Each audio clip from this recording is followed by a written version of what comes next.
The fundamental unit of life, cell, for class 9, part 3. Cell wall. All cells contain two layers, that is middle lamella and primary cell wall. Many cells can produce an additional layer called secondary cell wall. In this structure you can see the middle lamella serve as a cementing layer between the primary wall of adjacent cell. The primary cell wall is made up of cellulose, hemicellulose and pectin. Once the primary cell wall has stopped dividing and growing, it may deposit an additional rigidifying layer called secondary cell wall, which is composed of cellulose, hemicellulose and lignin. Functions of cell wall. It permits the plant cell to become turgid. It permits the plant cell to become turgid as the water enters the vacuole by osmosis, the plant cell expands. The cell wall has become strong enough to resist the expansion and so enable the cell to become turgid.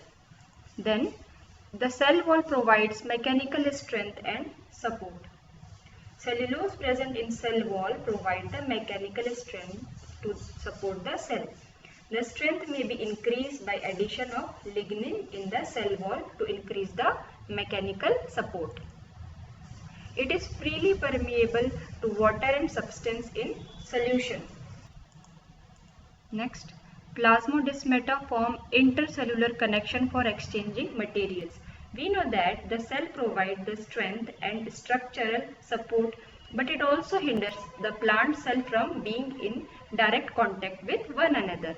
To overcome this, plant cell have plasmodesmata as it forms intercellular connection between neighboring cells that allow the exchange of materials between the living cells. Middle lamella glued adjacent together, or we can say the cell wall of adjacent cell are glued together by middle lamella. Here you can see middle lamella is act as a cement to glue the adjacent cell. Then cell wall protects the cell against various pathogens. Plasmolysis.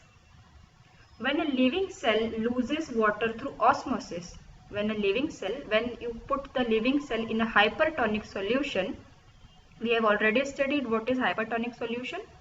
When a living cell put in a hypertonic solution, it tends to lose the water through osmosis. There is a result in a shrinkage or contraction of the protoplasm away from the cell wall. This phenomena is called plasmolysis. And what is protoplasm? Cytoplasm plus nucleus together we call protoplasm. Difference between cell wall and plasma membrane. So here is a difference between cell wall and plasma membrane. Cell wall occurs only in plant cell, whereas plasma membrane present in both plant cell and animal cells. Cell wall lies outside the cell, whereas plasma membrane lies on outside of the animal cell and inner to the cell wall in plant cell. Third, cell wall is non-living and quite thick in plant cell. In plasma membrane is living and thin. Cell wall is rigid in nature and plasma membrane is flexible in nature. Cell wall is generally permeable, but plasma membrane is selectively permeable. Cell wall is composed of cellulose, hemicellulose and pectin, whereas plasma membrane is formed of lipid and protein. We have already discussed in fluid mosaic model. In cell wall, its major function is to provide protection and strength to the cell. And in plasma membrane, its major function is to hold cellular contents and control passage of materials into and out of the cell. Nucleus. Nucleus is centrally located spherical cellular component. It is bound by two nuclear membrane, both together form the nuclear envelope. This nuclear envelope separates the nucleus from the cytoplasm.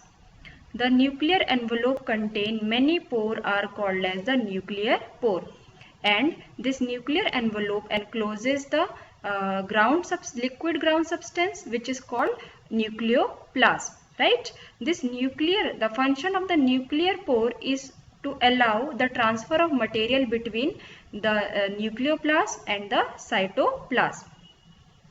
This nucleoplasm contains two types of nuclear structure, that is called nucleolus and chromatin material.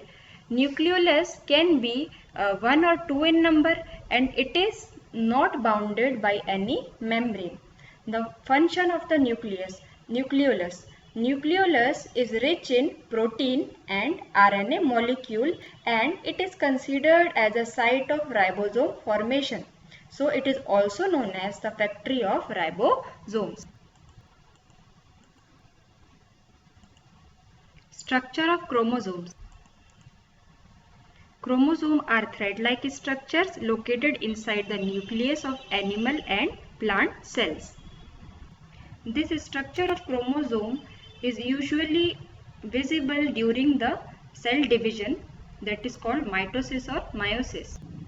If you unwind this structure of chromosome, you will see that chromatin is formed of repeating subunits called nucleosome, each of which has DNA molecules coiled around the disc of histone protein. And we can say that chromosome is made up of two components, that is called DNA, and protein, that is called histone protein. And the distinct segment of the DNA is called gene, where it carries all the necessary information for the function of cell. Chromatids. We have learned that DNA is most important components of chromosomes. Most chromosomes consist of two arms that extend out from a specialized region of DNA called centromere. Then this centromere gives a particular shape to the chromosomes due to its position. So this chromatids, before the cell divides, this chromatids duplicates its chromosomes, and these two copies of chromosomes remain attached to the centromere. As long as two copies of chromosome are attached to the common centromere, they are called as the sister chromatids. Both chromatids of the chromosomes are identical and having identical genes, means both sides they have the identical gene of each other. During the cell division, here it is mitosis, two sister chromatids separate and each chromatid become an independent daughter chromosomes. Diploid and haploid number of chromosomes. Every eukaryotic species has a fixed number of chromosomes in its cells. The number of chromosomes varies from minimum to 2 to a few hundred in different species. In human being, there are 46 chromosomes in each body cells. Whereas in 46 chromosomes, 44 are autosomes and 2 are sex chromosomes. There is always a pair of chromosomes in each kind. The paired condition of chromosomes known as diploid, and the cell which has the full number of chromosomes are called diploid cell. For example, in human cell, all body cells other than gamete cells are diploid. On other hand, a set comprising of unpaired chromosomes of each kind is said to be haploid, and a cell has a half number of chromosomes. For example, in human, gametes such as sperm and ova are haploid. Cytoplasm. Cytoplasm is a part of the cell which occurs between the plasma membrane and nuclear envelope, and the inner granular structure mass of the cytoplasm is called endoplasm, and the outer clearer layer of the cytoplasm is called ectoplasm. On other way, we can differentiate cytoplasm into cytosol and cell organelles. Or here, the cytosol are the colorless material, colorless substance present in the cytoplasm in which the cell organelles are suspended. Cytosol acts as a store of vital chemicals such as amino acids, glucose, vitamins and iron. And it also provides site of certain metabolic pathways such as glycolysis. Now, cell organelles are suspended in the cytosol. Together it forms the cytoplasm. A cell has to perform different functions with the help of various membrane-bound cell organelles. To synthesize, it has to synthesize a substance like protein, lipids on the surface of the endoplasmic reticulum, and it also secretes the product like enzyme, hormones, mucus, and it has to digest those substances which are taken up by the cell during the endocytosis. And another function of the cell that is to generate the energy, for example from the mitochondria. So we will discuss each cell organelle one by one. Endoplasmic reticulum. Inside the cell there exists a membranous network enclosing a fluid lumen which almost fill up the intercellular cavity. It is called endoplasmic reticulum. On the one end of the endoplasmic reticulum to the outer end of the nucleus. It is inside, one end is connected with nucleus and the outer end is towards the plasma membrane. Endoplasmic reticulum occur in three forms, that is cisternae, vesicle and tubules. Endoplasmic reticulum is of two types, that is rough endoplasmic reticulum and smooth endoplasmic reticulum. Rough endoplasmic reticulum is rough because the ribosomes are attached on it and it helps in the synthesizing the protein. And smooth endoplasmic reticulum is without ribosome and is meant for secreting the lipids.